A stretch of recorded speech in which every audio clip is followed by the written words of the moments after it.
Assalamualaikum warahmatullahi wabarakatuh.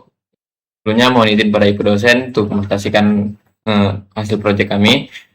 Sebelumnya izin kami perkenalkan diri dari kelompok 8. Saya Muhammad Al-Hidatullah dengan NIM 2024320062. Saya Muhammad Ghazi Al-Sawargo Winata dengan NIM 2024-32003. Saya Baru Novel Gesmananto dengan NIM 2024-3202. Ini ada abstraksi yang akan dijelaskan oleh Ghazi. Ya, jadi untuk abstraksi sendiri, mahasiswa sering mengalami catatan tersebar di berbagai media. Jadi kita membuat catatan untuk mengintegrasikan catatan, kategori, dan kalender jadwal. Metodenya design, thinking, empathize, define, ideate, prototype, dan tes. Hasil usability testing, completion rate 91,1%, task success rate 100%. Kata kunci ya UI, UX, design thinking, Figma, dan mahasiswa. Lalu untuk latar belakangnya sendiri, mahasiswa menghadapi intensitas pencatat yang tinggi, catatan tersebar baik di buku tulis, chat, app bawaan. Tidak ada hubungan antara catatan tugas dengan jadwal. Solusinya yaitu adanya aplikasi catat.in ini yang terintegrasi dan user friendly. Dan rumusan masalahnya di sini, bagaimana permasalahan mahasiswa dalam mengelola catatan, lalu bagaimana merancang UI UX catatan yang terintegrasi, bagaimana penerapan design thinking, dan seberapa mudah prototipe yang digunakan. Untuk tujuannya sendiri untuk mengidentifikasi masalah, rancang UI, menerapkan 5 tahap design thinking, dan mengukur usability. Untuk UI guidelines-nya itu ada color palette. Yang pertama itu ada primary blue, itu ada kodenya juga. Ada soft blue, soft yellow, dan soft pink, dan lain. Nah, tipografinya itu ada heading 28 pt, bold, body itu 14, ukurannya 14, reguler. Komponen utamanya itu ada primary button, FAB, dan note card. Kita juga bottom navigation. Tahap 1 itu ada empathize, understanding user interface dan user experience-nya. User personanya kita ambil contoh dari Nabil. Itu says thinking, doubts, dan feels. Pen utamanya catatan tersebar dan sulit ditemukan. Tahap keduanya define, bisa dilihat seperti berikut. Ada pain point di sana.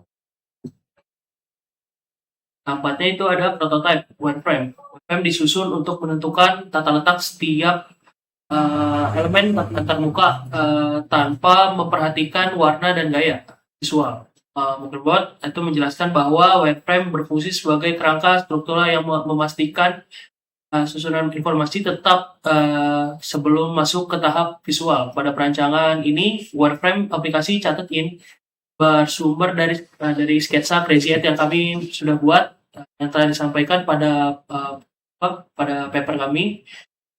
Setelah itu ada halaman utama, yaitu halaman pembuka, onboarding, masuk, beranda, catat-in, penulisan catatan, daftar catatan dengan filter kategori, detail catatan, serta pengaturan akun. Rangka inilah yang kemudian dikembangkan menjadi rancangan digital pada perangkat lunak Figma. Oke, langsung saja kita masuk ke Figma ya.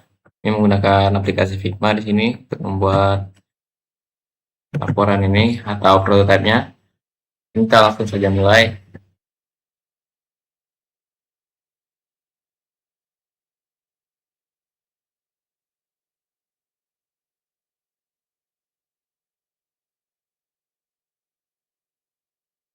Nah, di bagian pertama ini ada catetin, ini logo dari aplikasi kami, Copyright Nabil Baru Ghazi, yaitu kelompok-kelompok kami. Nah, ini kita bisa login dulu atau register kalau belum punya akun. Ini adalah tampilan untuk register atau membuat akunnya. Kita bisa mengisi data diri, nama, email, password, dan konfirmasi password. Kalau jika sudah mempunyai akun, kita bisa klik di sana dan lanjut.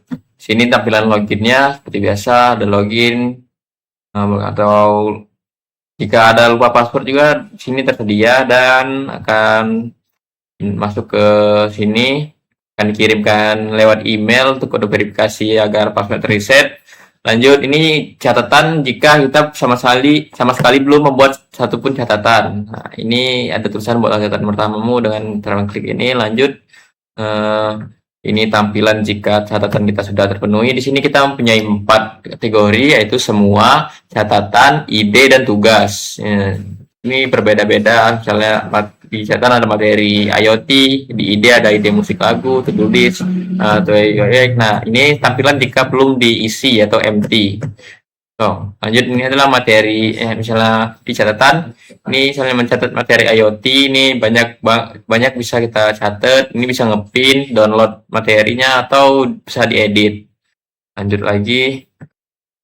Nah, ini jika membuat catatan baru, ini kita bisa isi judul dan kategori yang seperti saya bilang tadi, ada isi, catatan dan juga tugas. Nah, kita bisa nambahkan gambar dan edit font atau tulisannya. Lanjut, di sini ada menu kalender, berfungsi bisa sebagai pengingat dan juga melihat kalender di hari ini kita akan melakukan apa saja. Misalnya jam 9 ada meeting tim proyek, lanjut jam 1 ada kuliah pemrograman web. Lanjut juga bisa menambahkan jadwal agar tampilannya seperti ini. Dan terakhir ada menu help jika kita tidak bisa membuat catatan atau kita masih bingung menggunakannya. Di sini sudah tersedia semua dan juga ada customer service-nya, bisa langsung dihubungin. Dan terakhir itu ada di user, ini tempat mengatur akun kita bisa melihat jadwal total kita ada berapa catatan dan apa saja catatan yang penting harus kita pin. Di sini kita bisa edit, pengaturan akun dan lainnya. Nah, di sini ada terakhir tampilan pengaturan akunnya, ada informasi pribadi, keamanan, publikasi, tampilan, referensi, dan keluar. Oke, mungkin saja prototipe dari kelompok kami.